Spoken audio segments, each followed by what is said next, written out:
Hey Internet, my name is Sebbi and welcome back to the coffee break in Minecraft. Yes, we are back. We are back in Minecraft and yeah, I wanted to say something. And yeah, we are back and okay, today is Wednesday, July 23rd.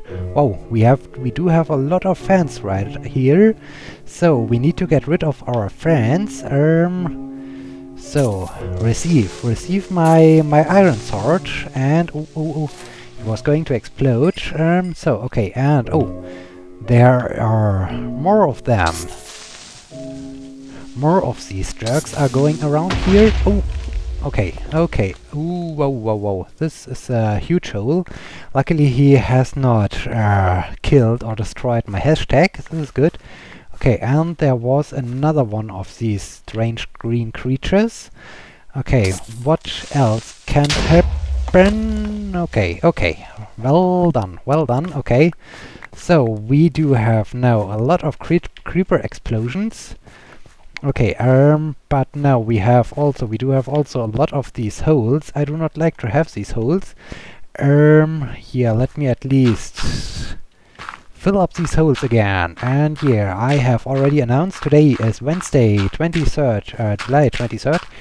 And yesterday on Tuesday morning, it was completely crazy because I was already talking about this. Summertime is back, and I was looking forward that on Monday it should become a little bit colder, but no, the weather has decided to do a completely different thing, and yeah, it has instead become much warmer again, or well, not completely warmer, but it kept quite warm, and yeah, in this case, yeah, but one thing on the night from Monday to Tuesday, we had some rain and some thunderstorms. I assume that we had some thunderstorms because as I went to bed, I saw some lightnings going on in the sky and at the horizon, and I thought, okay, maybe a thunderstorm, and then started a little bit to rain, so light rain and so on.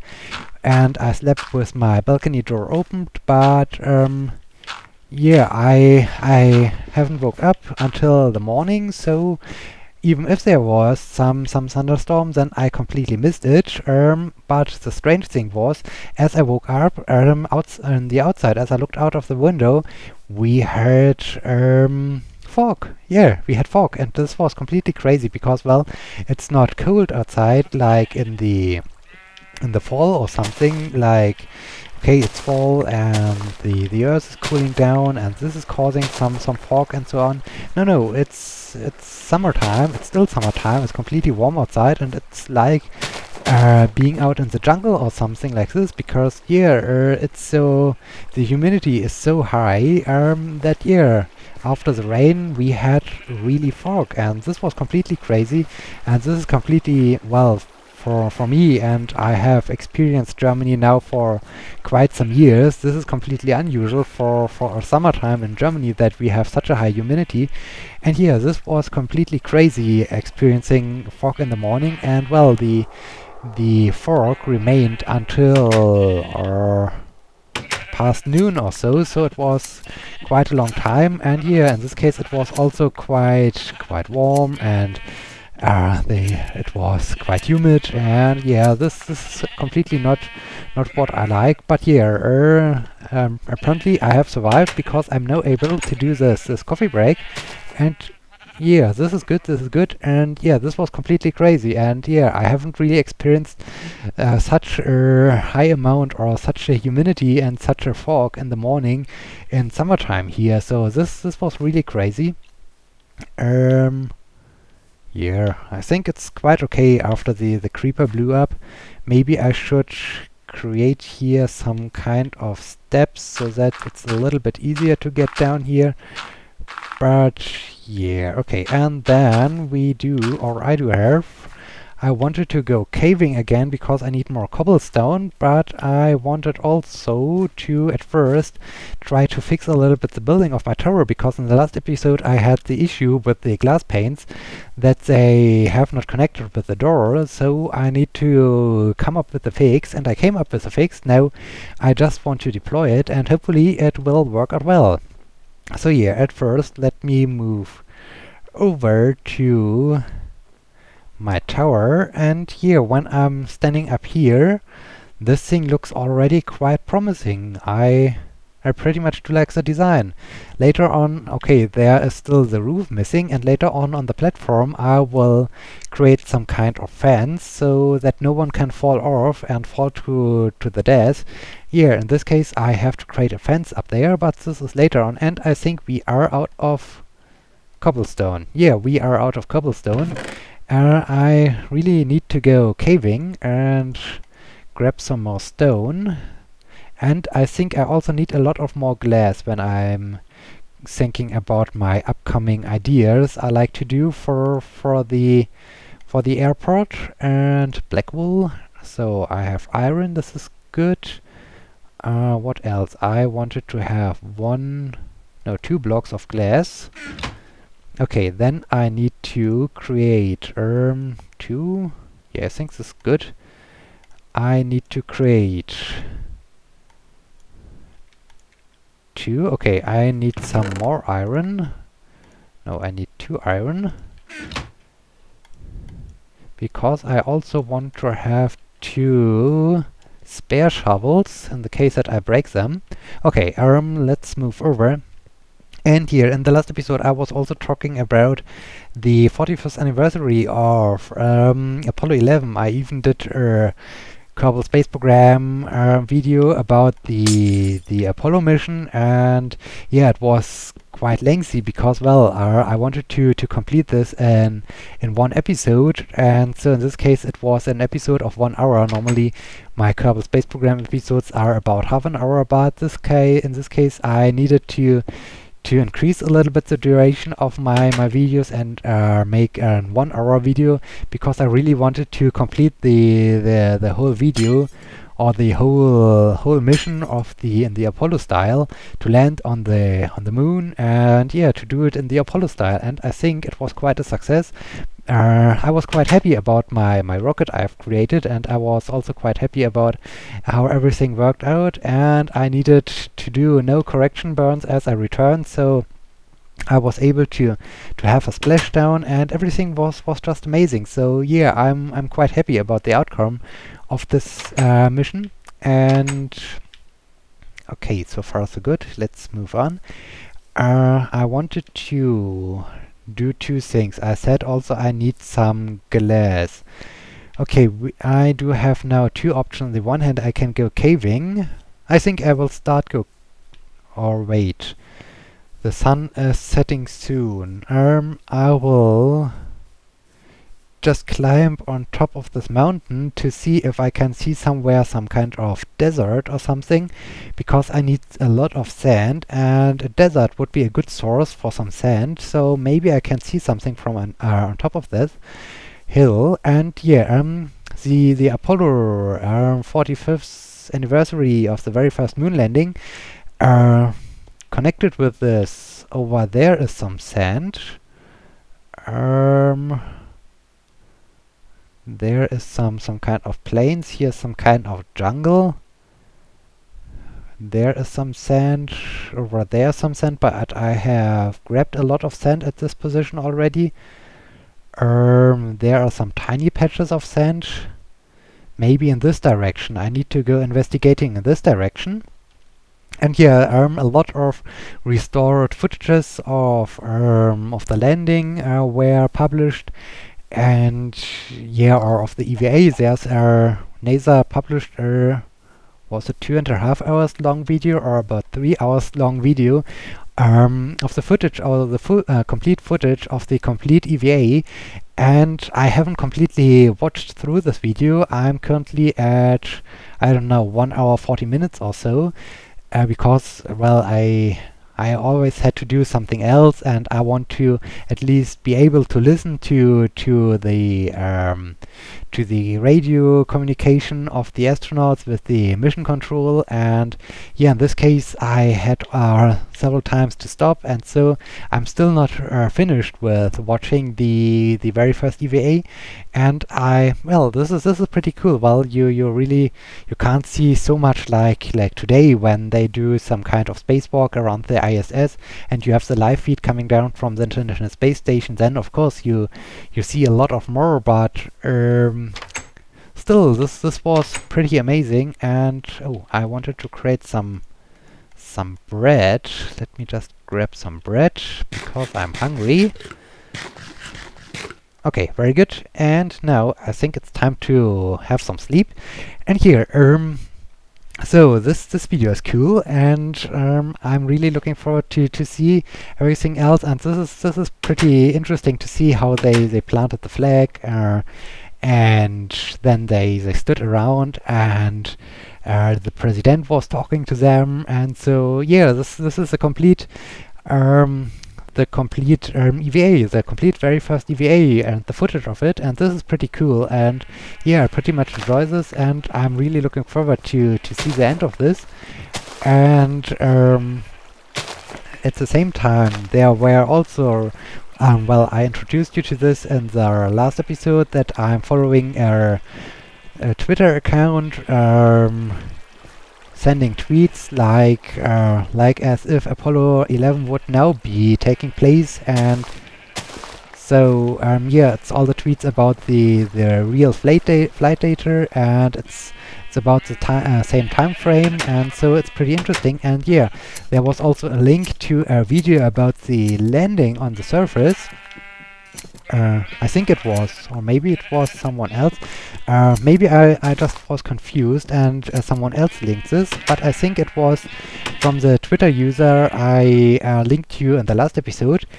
And yeah, this video showed or demonstrated or was a footage of the complete approach, or well, not the complete approach, but the final approach of the LEM for the very first moon landing, because in the most cases you just see the very far last seconds just before the touchdown. But this thing started at an altitude, I do not know, I think it was, they were still quite fast, and I'm not quite sure at which position this thing started. I really can remember that at some point early in the video they were at an altitude of 40,000 feet, so this is still quite high. And yeah, from this point on the video continued, and you were looking out of one of the LEM windows, and you were able to listen to the communication they had with the mission control. And this was completely cool. And for me, this was also, I think on this side is a lever, so I think I should better. Wow, how deep have I digged in here already? This is crazy. Okay, well, maybe I should continue with this wall to finish off the wall, and then I should move in a completely different direction. Okay, and yeah, for me this was completely exciting because, well, Armstrong was all the time, not Armstrong, Buzz Aldrin was all the time announcing and announcing the altitude and the velocity and so on. And yeah, this was quite cool, and you heard about the altitude and the descent rate and so on. And yeah, for me it was completely exciting because, well, then I was thinking a little bit about my very own experiences of landing on the surface of the celestial body from my Kerbal Space Program experience. This is completely different, of course, and also maybe from landing experiences from aviation or so. And yeah, in this case, in aviation you even have to deal with the atmosphere because there might be some wind blowing, which can cause some issues you have to deal with during your approach. But on the moon there is no atmosphere, so Yeah, it's maybe a little bit easier to steer the thing, and of course they had also a better control interface than I have with Kerbal Space Program. But still, when you think then about this, okay, they are descending, and then they're only a few feet above the surface, and then Armstrong discovered that they are coming across this rock field, and yeah, because of the rock field, um, he had to turn over the LEM again and increase a little bit the lateral velocity, because they wanted not to land on the or directly in the rock field. They had to fly past it, and so he had to increase again the lateral velocity. And yeah, all the time Buzz Aldrin was announcing and calling out the descent rate and the altitude and the velocity, and yeah, all in all, this was completely exciting, and I was sitting there almost with goosebumps, because this was for me so exciting, because well, I thought about my very own experiences, and then I thought about, okay, then you are suddenly on the moon, and you're doing this for real after you trained this in the simulator, and you're seeing, okay, there's a rock field down there, and if we land there, we might damage our LEM, and we would be never able to return anymore, or something like this. So yeah, these are really the choices and the decisions you have to make, and you can't plan for this. You just have to do your approach, and when something during the approach is going wrong, you have to decide, okay, let's increase a little bit our approach, or let's increase a little or decrease a little bit our descent rate, so that we are drifting a little bit farther away and we are flying past it. And yeah, this was so for me this was completely exciting, and yeah, it's hard to describe what I felt. For me, yeah, as I said, I almost had goosebumps, because for me this was so exciting. Yeah, it's so hard to describe what I felt, and so yeah, this was one thing coming directly from the footage and from the celebrations around the 45th anniversary of the Apollo 11 moon landing. And yeah, this was completely amazing, and yeah, this was cool. And okay, I think, oh, I will, what, we are full? Okay, let me get rid of the zombie flesh I currently do have in my inventory. Okay, here we can get rid of it, and it's gone. Okay, and yeah, so much about the very first Apollo moon landing and the descent and the all the videos being released lately. This is cool. And okay, and then we do have a lot of upcoming rocket launches this week. And yeah, there would have been also, well, this is next week, I guess, or it was scheduled for next week, an Ariane 5 launch with the ATV for a supply mission for the International Space Station. The thing is called Georges Lemaitre, like, oh, was he Belgian? I guess he was a Belgian astrophysicist or astronomer. Yeah, so this thing is called Georges Lemaitre, and well, they have to postpone a little bit the launch due to a small issue. And yeah, now let me just check out. No, I want to see. So today, no, my favorite sentence again. Do the conversion on your own, please. Let me just check. Today we do have a progress launch on a Soyuz rocket. It will happen. Oh, I do have not noted the exact time. I just have an entry in my calendar. I'm writing all the launches into my calendar of my computer so that I'm not missing them. And yeah, there it's stated currently the launch time for Central European time from 11 p.m. to, well, at 11 p.m. or then in this case I think it's a little bit past 11 p.m. Central European time. Then on Thursday 24th we have, okay, this is also European time, 1 a.m. in the morning on on Thursday. So I think in the States and across the pond it should be somewhere late in the afternoon or in the evening, if I remember that correctly. But yeah, I would recommend that you check out the launch dates again on your own and don't trust my conversion because, as I said, this can be sometimes a little bit wrong. And yeah, and as I said, normally I say, okay, do the conversion on your own, and yeah, in this case, please do it again and please double check it if it's really the appropriate date I was announcing and the appropriate time. And yeah, what else? Yeah, then let me just climb out of here. Oh, I'm just looking at my clock, and yeah, the time is over. The episode is already over. This can't be. Do we have really had 2 days in a row? Are we already over with the coffee break on Wednesdays? This is crazy. I just started. This can't be.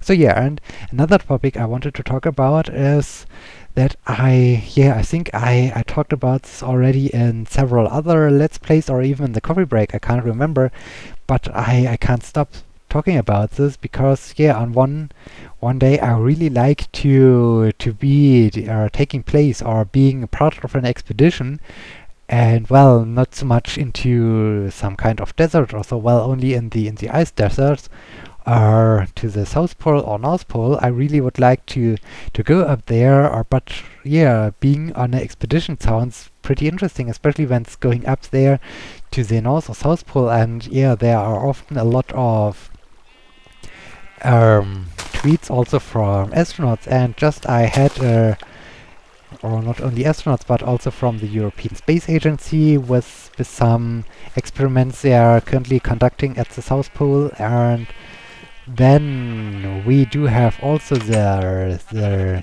I guess it was called Nemo, no, Nemo, the underwater base where often astronauts are descending to right now, because well, this is like space station because they have a complete closed station underwater, and they're doing some EVAs with their suits. And yeah, in this case it's like living on the International Space Station, and it's a good training ground. And from a French upcoming astronaut from the European Space Agency, he just went down there, and I think he just spent the very first night down there in Nemo. And yeah, this is also pretty cool. And yeah, he posted a picture of a shark swimming by during the night out of the window, in front of the window. And yeah, this must be also quite cool. And being on some kind of such a research station deep in underwater, well, I would prefer not to be directly underwater, but I would more prefer to be on the ice or in the Arctic or so. But being on some kind of expedition must be amazing, especially when you're then in such a research station, and maybe you're conducting research and you're doing experiments and you're working there for quite a while, and you have only your research station and nothing else around you.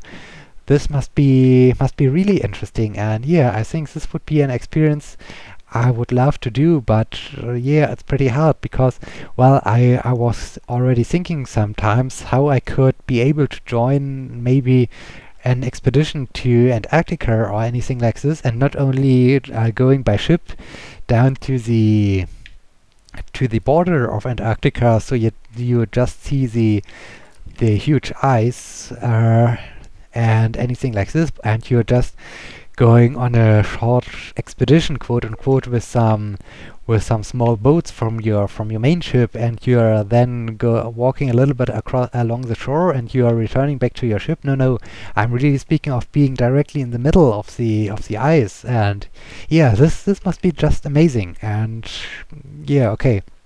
So I can talk a lot about these topics, but yeah, we are unfortunately again at the end of this episode. So in this case, I hope you enjoyed this. I hope you liked my episode, and I hope you will be joining me on the Sunday episode when we continue, when I will be talking again about some spaceflight, about some expedition, about something completely else, maybe again something weather related, and I will continue doing my building project. In this case here, thank you so much for watching. I hope you like this, and I hope you will be joining me, as I said already. Here, until next time, my name is Sebbi. Okay, there are monsters nearby. Apparently the episode will be extended because we now need to go hunting. There's a skeleton down there, and there's a skeleton right next to us.